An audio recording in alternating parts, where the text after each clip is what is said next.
So we are going to move on now to our mobile crisis response. And so we have Emma Hayes from SAES, as well as Valerie Duquette from UF. Thank you, Julie. Thank you very much. And thanks again, everybody, for being here and sticking with us. This is a lot of information here. And I can tell you, if I'm Josie's mom, I'm probably feeling very, very overwhelmed with all of this information. And I just don't know who to call first. Do I call Dusty Pie because he's got an interesting name, or Julie, because she really sound knowledgeable, Leslie, because it's a problem with the school. I'm feeling really overwhelmed here. So let me talk a little bit about our organization, St. Augustine Youth Services. St. Augustine Youth Services provides the actual treatment to children and families with very complex needs, right? So that's how we partner in the community. And St. Augustine Youth Services has been around for over 25 years. And the residential therapeutic group home is a group home that provides residential services, right? And this service is accessed through a suitability assessment, an assessment to determine whether if this is the right level of care. And it's underneath the statewide inpatient psychiatric program, but I'd say it's more intensive than the community action team. And one of the cool things about the residential group home is not only is there a full therapeutic staff during the day, but there's also awake staff that stays awake all night so that those caregivers can rest and the children can rest, and that everybody can be attended to according to their needs. So the residential group home, it's a lovely campus, and anybody who has a chance to come by and visit is welcome to coordinate a tour so that we can share with you the wonderful place for these boys to thrive. It serves boys only, and up to age 18. Then we have our community action team. Our community action team has a lot of the same components that the residential group home has. In other words, it has a psychiatrist on the team, a nurse on the team, a family advocate on the team, peer specialists on the team, therapist on the team, and they all work together with case managers and coordinate this care and can provide this intensive wraparound service in the home for children and families. And it's a wonderful resource with regards to stepping children down out of a statewide inpatient psychiatric program, or better yet, trying to prevent children from even accessing this level of care. And with this wraparound support and in-home care, the community action team is very successful with regards to making those lifelong changes and maintaining those skills and that they can continue to use, right? And then perhaps they've completed the community action team and need maybe a lesser involved treatment team. In other words, they may be stabilized with their medications. And the coaches program, that program consists of a therapist, a case manager, and again, the peer specialists. We are recognizing the importance of peer specialists to create success for families and bridge that gap that has always existed between providers and our families and clients that we serve. They can be extremely helpful with that. And the coaches program is mainly a Monday through Friday program, as opposed to community action team. Those supports are available 7 days a week. Our coaches program, again, can prevent people from accessing a higher level of care. And it definitely fits the bill for folks that need just more than that traditional outpatient may provide. So another program is our mobile response team. Our mobile response team, we will respond within 60 minutes, go anywhere, 24 hours a day, 7 days a week, provide that assessment. And we'll talk a little bit more about that. And then, of course, if the need for hospitalization arises, that we can facilitate that. And if not, our big joy is linking people with services, and so that they get help immediately. In order to do that and navigate this system of care that we have targeted case management.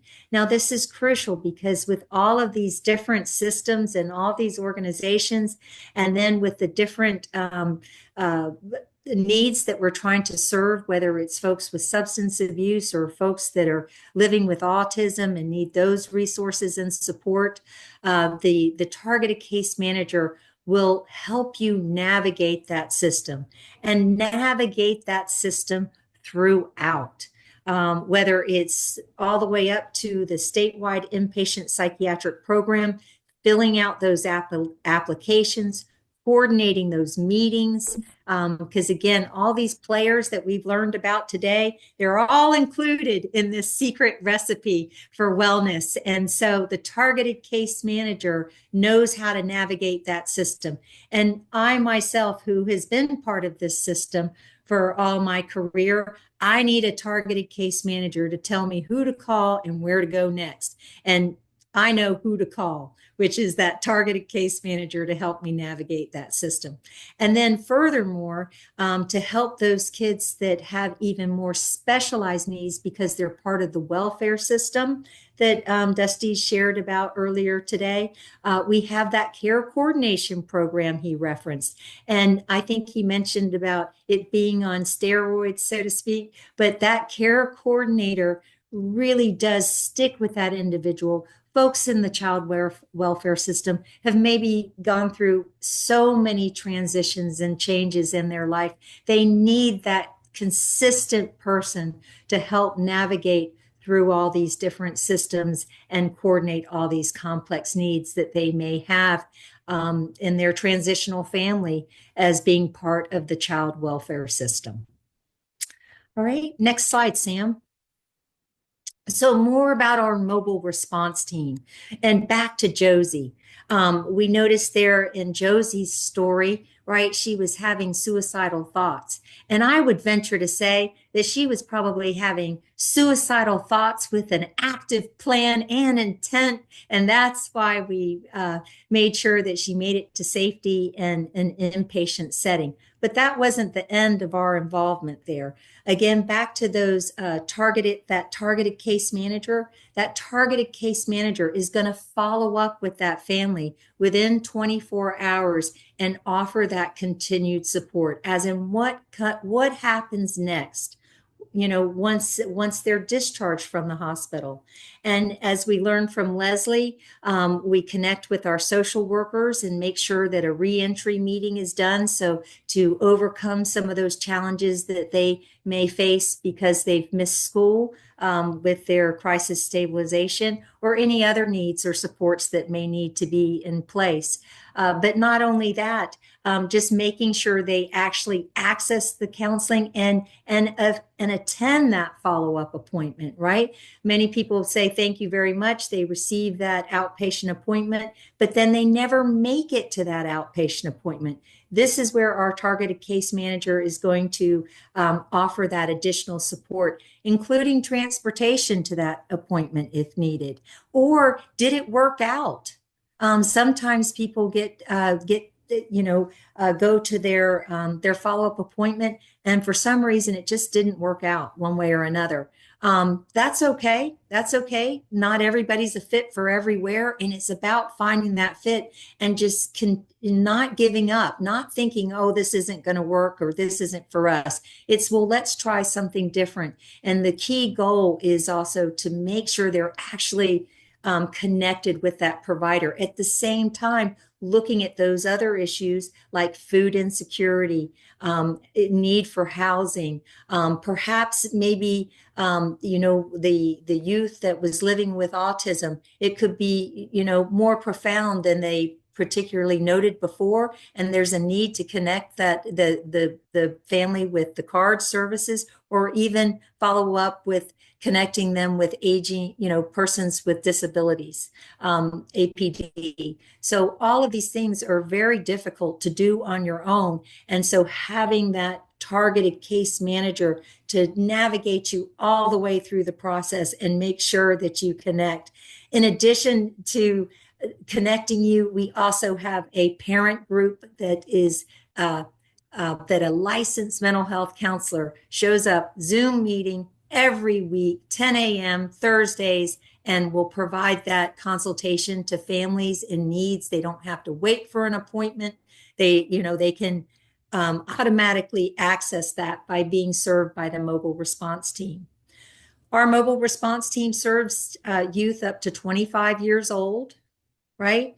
And then we partner with Epic, who serves youth 26 and older, right? And our mobile response team can be accessed a number of ways. Our main hotline number is displayed on the screen right now, 904-770-2260. And there is a navigator nap on the DCF website that will tell you where every mobile response team is in the state of Florida and how to access that team.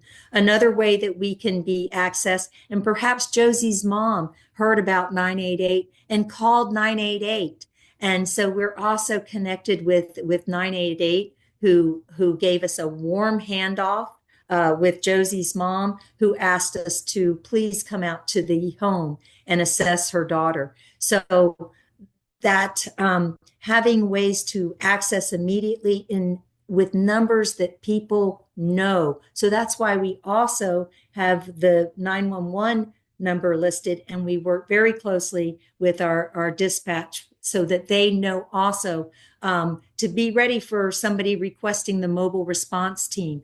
And they, of course, they usually dispatch a deputy who will invite us to the scene to do that assessment as well. But that's not a necessary step to have law enforcement. The mobile response team typically responds without law enforcement. And then, of course, if there is the need for a transport for an involuntary psychiatric examination, we will contact law enforcement to do a safe transport there. So again, we do this within 60 minutes, arrive on scene, and to perform, first of all, thank you, Sam. The assessment number one, we will provide a comprehensive assessment and even diagnose. And then the main role is that safety plan. That is the crucial component feature of treatment, is establishing that safety plan. And part of that safety plan will be ways to respond in a crisis and get immediate support.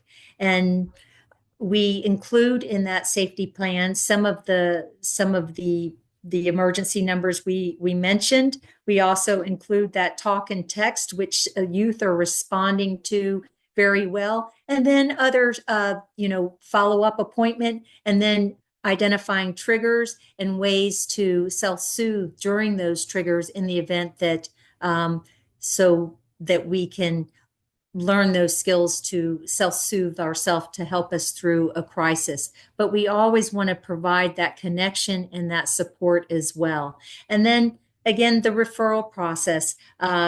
We do the screening and the safety plan, but our main role is to connect with services. In other words, you don't have to be suicidal to contact the mobile response team. But what we do like to do is make sure that we connect with services. And so I encourage folks to reach out if they, to our mobile response team, and don't limit it just to suicide or the threat of violence. And encourage and engage us and ask us to come do that assessment and provide a referral, and just to see during that assessment process what needs could be identified for this family, right? And so with the services at St. Augustine Youth Services, of course, for the mobile response team, you dial the numbers here, But let's say you want to make a referral to one of the other services that I mentioned that says provides, St. Augustine Youth Services provides. The best way to do that is through an email to the community referrals at saiskids.org.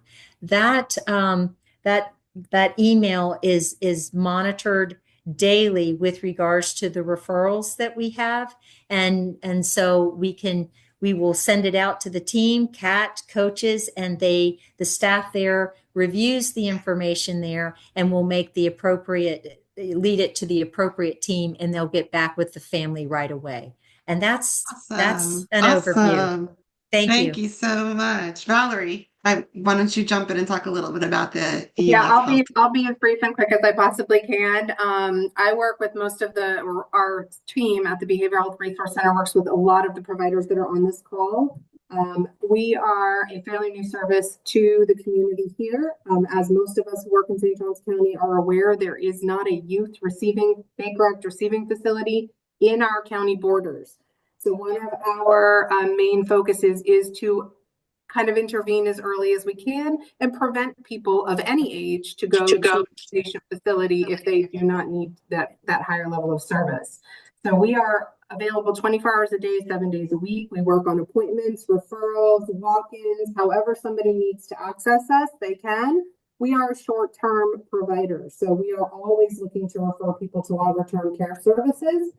We will bridge the gap in services if somebody is waiting for a period of time. We have a variety of services that includes our intake assessment, counseling, care coordination. We have some medication providers if that's what's needed for someone, and we are always working to refer people. What we like to say is crisis looks different to everyone, so we don't ever put a restriction on when somebody can access us.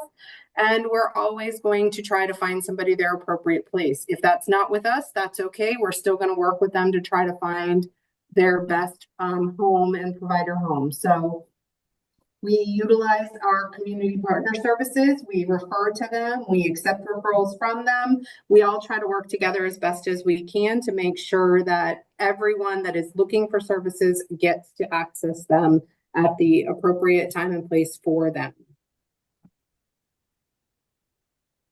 Fantastic. Do you want to add anything? I know, Emma, you already talked about the case while you were talking about it. So Valerie, do you want to add anything about the case? Yeah, so for Josie's case, there's multiple places where we could intervene with them. So at any time during any of these identified issues, we are available when somebody needs to reach out to us. We can also work with the family to provide services for them as well and referrals for them to make sure that they are accessing everything that they need. Crisis doesn't happen on an island, and it never happens in a vacuum. So there's always other people involved in other situations and other stressors and things like that. So we do everything that we can to make sure people are connected to any and all services that can relieve some of that stress and anxiety so that they can focus on the most prevalent issue at the time. Perfect. Okay, so great job, you guys. If anybody has, I know that's a lot of information, any questions, please feel free to put them into the chat.